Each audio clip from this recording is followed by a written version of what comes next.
Welcome to ప్రజా television news బులెటిన్ల ముందుగా headlines. జిల్లా పురావస్తు పరిశోధనశాలను సందర్శించిన Warangal MP doctor Kadiyam Kavya.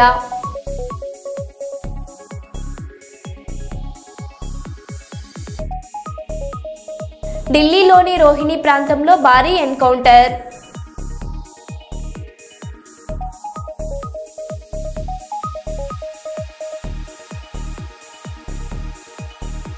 Victoria పార్లమెంటును సందర్శించిన మంత్రి శ్రీధర్ బాబు.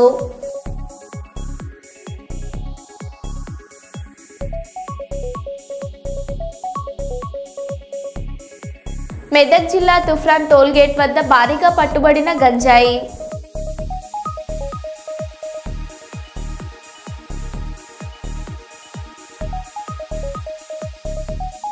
బాలకృష్ణపై వైఎస్ జగన్ సంచలన వ్యాఖ్యలు.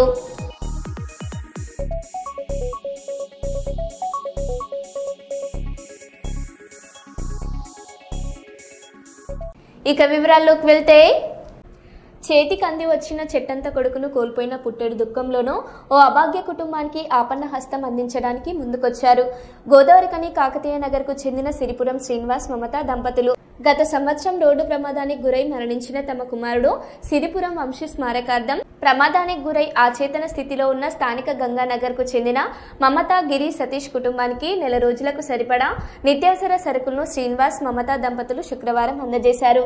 ఈ సందర్భంగా పలువురు కళాకారులు మాట్లాడుతూ పుట్టెడు దుఃఖంలో కూడా కుమారుడి యాదిలో ఇతరులకు సహాయపడడం అభినందించదగిన విషయం అన్నారు. ఈ నిస్సహాయ కుటుంబానికి సహాయం చేయడానికి దాతలు ముందుకు రావాలని అన్నారు.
కళాకారుడైనటువంటి సిరిపురం శ్రీనివాస్ తమ్ముడు శ్రీనివాస్ మమత దంపతుల కుమారుడు సాఫ్ట్వేర్ ఇంజనీర్.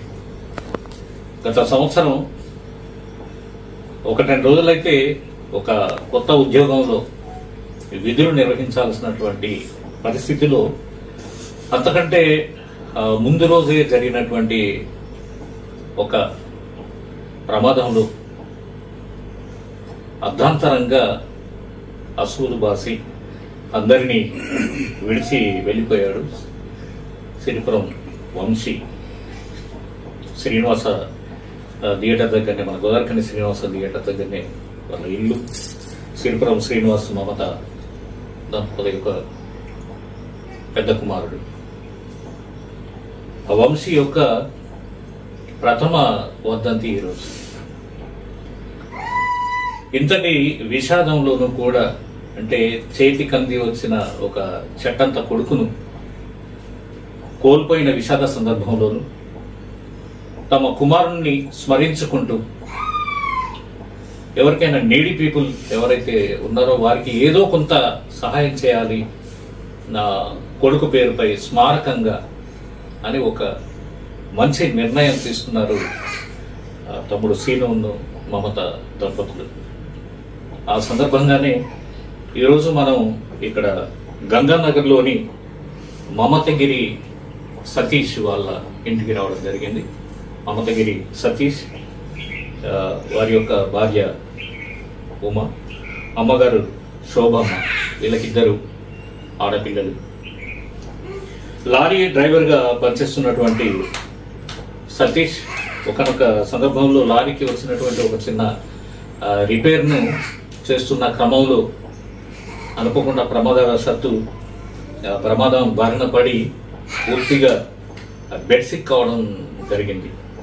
అచేతనమైనటువంటి అంటే పనులు చేసుకోలేని పరిస్థితికి ప్రమాదకరంగా నెట్టివేయబడ్డాడు. ఆ విషయం తెలుసుకున్నటువంటి అంటే నేను తమ్ముడు సీను నేను చంద్రపాలన కలిసినప్పుడు ఇట్లా ఒకరికి హెల్ప్ చేయాలి, నేను ఇంతకుముందు నా దృష్టికి వచ్చిందన్న వాళ్ళు ఎవరో ఎక్కడుంటారో కాస్త కనుక్కొని మనం తప్పకుండా వాళ్ళకి హెల్ప్ చేయాలి అని తనకై తానే స్వచ్ఛందంగా నిన్న మమ్మల్ని అడిగిన సందర్భంలో కూడా మేము ఎంక్వైరీ చేయగా మన మిత్ర కళాకారు గోడకుంట వెంకటరాజు గారు వాళ్ళ ఇంటి దగ్గరే అని తెలిసి ఈరోజు ఈ కుటుంబానికి కొంతమేర అంటే ఇచ్చింది తక్కువ ఎక్కువ అని కాదు, ఒక మంచి మనసుతోని చిన్న కుటుంబానికి సరిపడా కనీసం ఒక నెల రోజులు అటు ఇటుగా అవసరమైనటువంటి కొత్త సామాగ్రిని వంట సరుకును అందించాలనే ఒక మంచి నిర్ణయం తీసుకున్నారు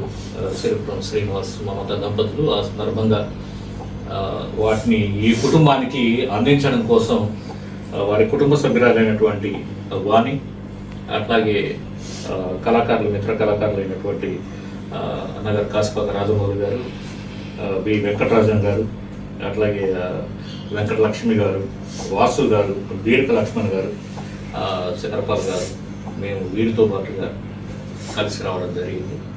మరి ఈ సందర్భంగా మమతగిరి సతీష్ కూడా కోలుకోవాలని సిరిపురం దంపతుల పక్షాన మా కళాకారుల పక్షాన కూడా ఆశిస్తూ ఉన్నాం. ఈ ప్రపంచం లోపల అంటే అప్పుడప్పుడు కొన్ని అనుకోని అద్భుతాలు జరుగుతూ ఉంటాయి, వాటిని ఎవరూ కాదనలేము. అటువంటిది ఏదో ఆ క్షణం రావాలని తిరిగి మమతగిరి సతీష్ కోలుకొని తన కుటుంబ సభ్యులతో కూడా హాయిగా గడపాలని ఆ భగవంతుని శ్రీనివాస్ దంపతుల పక్షాన మా కళాకారుల పక్షాన కూడా ఆ భగవంతుని కోరుకుంటూ ఒక మంచి నిర్ణయం అంటే కొడుకు స్మారకంగా కూడా ఒక పేద వ్యక్తికి ఆ కుటుంబానికి ఒక నెల రోజులకు సరిపడా మనం ఎంతో కొంత ఇవ్వాలని ఒక మంచి నిర్ణయం తీసుకున్న శ్రీనివాస దంపతులను కూడా ఈ సందర్భంగా అభినందిస్తున్నాం.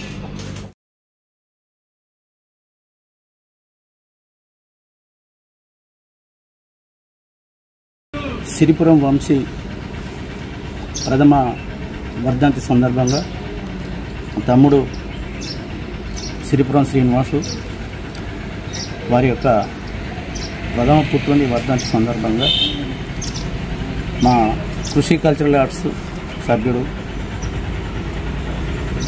అందరం కృషి కల్చరల్ ఆర్ట్స్ కళాకారులము మరియు మ్యాజిరాజన్న గారు, చంద్రపాల్ గారు, మాధవ్ గారు అందరి సమక్షంలో ఏదైతే గంగానగర్లో డ్రైవర్గా ఉంటూ తన విధులు నిర్వహించే క్రమం లోపల అనుకోని ప్రమాదానికి గురై పూర్తిగా అచేతనంగా పడి ఉన్న ఆ వ్యక్తికి కొడుకు స్మారకార్థంగా వారికి కొన్ని నిత్యావసర సరుకులను ఇవ్వడం జరిగింది. అలాగే సిరిపురం వంశీ ఆత్మకు శాంతి చేకూరి తమ్ముని కుటుంబానికి మనోధైర్యాన్ని ప్రసాదించి దేవుడు చల్లగా చూడాలని చెప్పేసి కోరుకుంటూ, ఎవరైతే సంతోష్ ఉన్నారో మమతగిరి సంతోష్, ఆయన కూడా మిరాకిల్ జరిగి ఆయన కోలుకోవాలని చెప్పేసి మనస్ఫూర్తిగా కోరుకుంటున్నాను. అందరికీ నమస్కారం. ఈరోజు సిరిపురం వంశీ ప్రథమ సంవత్సరికం సందర్భంగా సిరిపురం శ్రీనివాసు మమత వీరిద్దరు దంపతులు వాళ్ళ అబ్బాయి పేరు మీద 1 నెల సరుకులు మమతగిరి సతీష్ ఉమ్మలకు అందించారు. అతను సతీష్ వృత్తిరీత్యా డ్రైవర్గా వర్క్ చేస్తుండేవాడు. అనుకోని సమయంలో అనుకోని సందర్భంలో ఒక యాక్సిడెంటల్గా అతను సిక్ అయినాడు. అతను నిల్చోలేడు, నడవలేడు, పరిస్థితి అగమ్య గోచరంగా ఉంది. దాన్ని ఉద్దేశించి తమ్ముడు సెల్లల్లో వాట్సాప్లో చూసి స్పందించి వాళ్ళ అబ్బాయి మొదటి సంవత్సరికం రోజున తను కూడా ఒక నిర్ణయం తీసుకొని మా అబ్బాయి పేరు మీద ఎంతో కొంత సాయం చేస్తానని వాళ్ళిద్దరు భార్యాభర్తలు అనుకొని వంశీ పేరు మీద 1 నెల రసాన్ని అందించినారు. వాళ్లకు ఆ దేవుడు ఎల్లవేళలా చల్లగా చూడాలని కోరుకుంటూ, దాతలు ఎవరైనా ఉంటే ఆ యొక్క సతీష్ కుటుంబాన్ని చూసి, 2 ఆడపిల్లలు కూడా ఉన్నారు,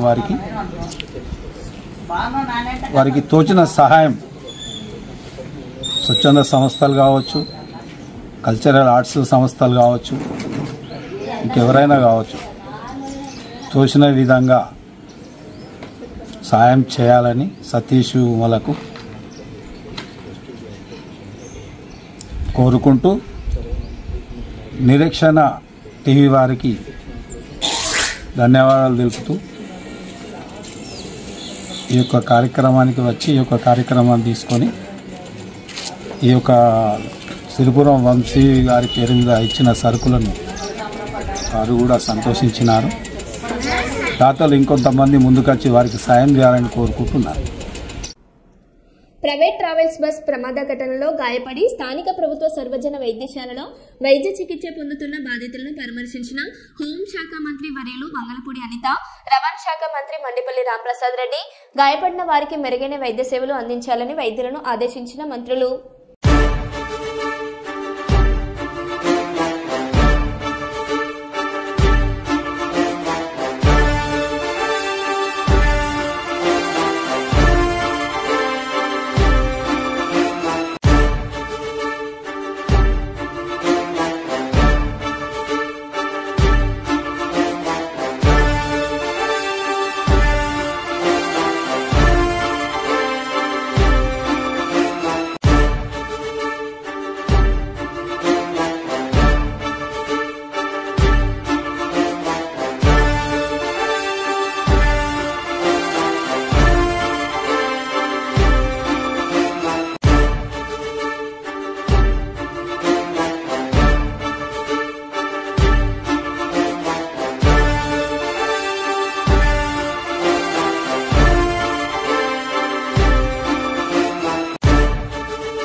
తెలంగాణలో పోలీస్ యంత్రాంగం ఏం పీకుతుంది? ప్రెస్ మీట్ లో కేటీఆర్ శివధర్ రెడ్డి పింక్ బుక్ లేదు, రెడ్ బుక్ లేదు, ఓన్లీ కాకి బుక్ అన్నాడు. కాకి బుక్ కాకి ఎత్తుకుపోయిందా?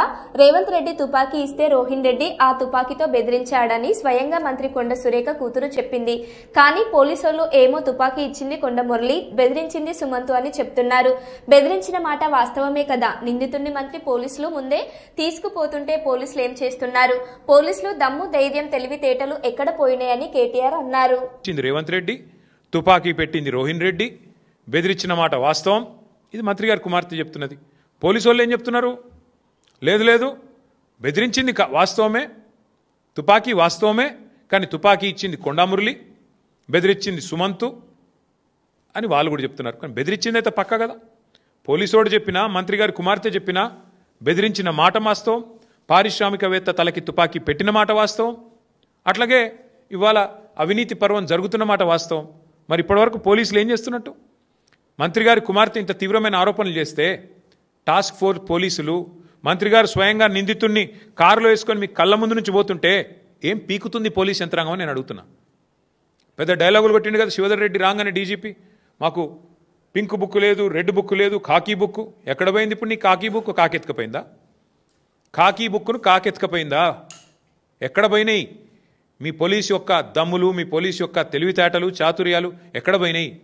కాంగ్రెస్ కార్యకర్తల కంటే హీనంగా పనిచేస్తూ మా కార్యకర్తల మీద ఒక రీట్వీట్ పెడితేనేమో 20 రోజులు జైల్లో పెట్టిన పోలీసులు ఏం పీకుతున్నారు ఇప్పుడని నేను అడుగుతున్నా. సిగ్గుందా అసలు పోలీస్ యంత్రాంగానికి రాష్ట్రంలో? అధికారులు ఈ రకంగా తొత్తులుగా పనిచేస్తారా ముఖ్యమంత్రికి?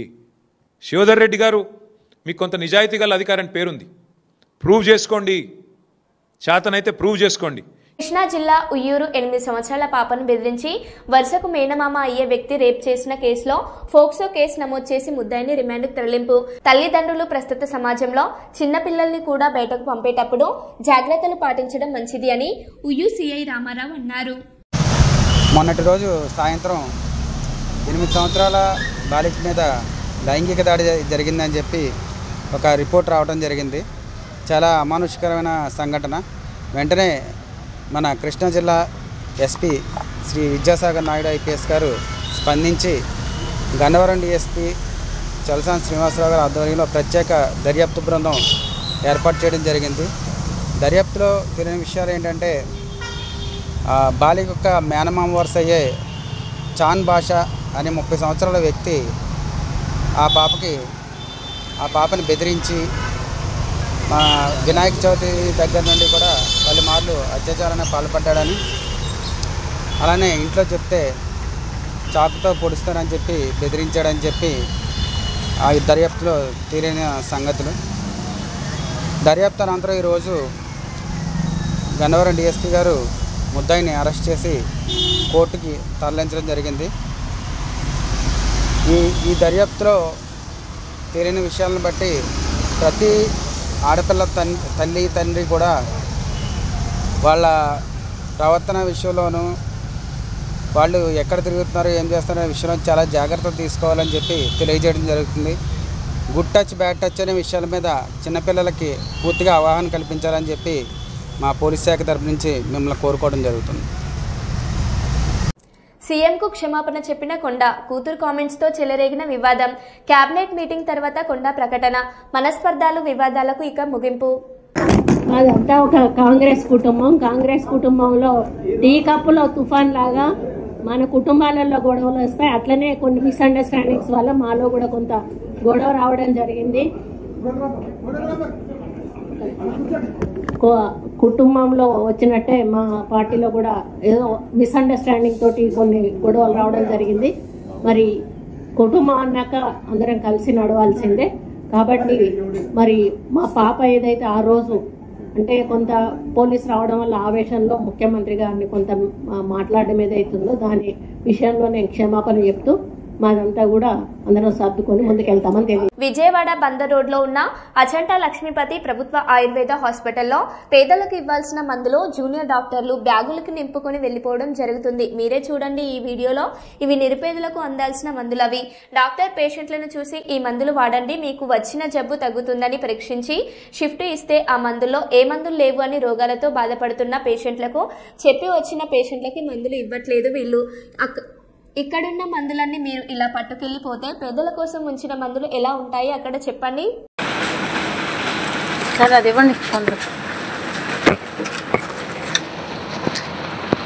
స్థానిక సంస్థల ఎన్నికల్లో 2 పిల్లలుంటే పోటీకి అనర్హత నిబంధన ఎత్తివేయడానికి కేబినెట్ ఆమోదం తెలిపింది. ఇది చట్టం కాబట్టి అసెంబ్లీ ద్వారా కాకుండా ఆర్డినెన్స్ ద్వారా గవర్నర్ గారికి పంపుతామని మంత్రి పొంగులేటి శ్రీనివాస్ రెడ్డి అన్నారు. మొన్న చెప్పినట్లు స్థానిక సంస్థల్లో గత ప్రభుత్వం 21(3) ఏదైతే అంశము ద్వారా 2 పిల్లలకే పరిమితమైన అంశాన్ని ఈ రోజు కేబినెట్ లో మొన్న రాష్ట్ర కేబినెట్ లో డిస్కషన్ జరిగింది. దీన్ని ఈ రోజు కేబినెట్ లో ఆమోదించడం కూడా జరిగిందని రాష్ట్ర ప్రజలందరికీ కూడా తెలియజేయడం జరుగుతుంది. దీన్ని ఎందుకంటే అసెంబ్లీ లేదు, ఇది చట్టం కాబట్టి ఆర్డినెన్స్ ద్వారా కేబినెట్ ఆర్డినెన్స్ ద్వారా గవర్నర్ గారికి పంపించి ఈ పిల్లల నిబంధనలని తీసేసే కార్యక్రమాన్ని ఆర్డినెన్స్ ద్వారా ఇంప్లిమెంటేషన్ చేయాలని కూడా ఈరోజు రాష్ట్ర కేబినెట్ నిర్ణయించడం జరిగింది. అదే స్కూల్ విద్యార్థి అనుమానాస్పదంగా మృతి చెందిన ఘటన హన్మకొండ జిల్లాలో చోటు చేసుకుంది. హన్మకొండలోని నైమ్ నగర్ లో ఉన్న తేజస్వి స్కూల్లో 4వ తరగతి చదివే సర్జిత్ ప్రేమ్ అనే విద్యార్థి అనుమానాస్పదంగా మృతి చెందాడు. తల్లిదండ్రులకు తెలియకుండా విద్యార్థిని చికిత్స కోసం ఆసుపత్రికి తరలించడంతో పాఠశాల సిబ్బందిపై విద్యార్థి కుటుంబ సభ్యులు ఆగ్రహం వ్యక్తం చేస్తున్నారు. ఈ మేరకు పాఠశాల ముందు ఆందోళనకు దిగారు. ఆసుపత్రికి తీసుకొచ్చేలోపు బాలుడు బ్రెయిన్ డెడ్ అయ్యాడని వైద్యులు తెలిపారు.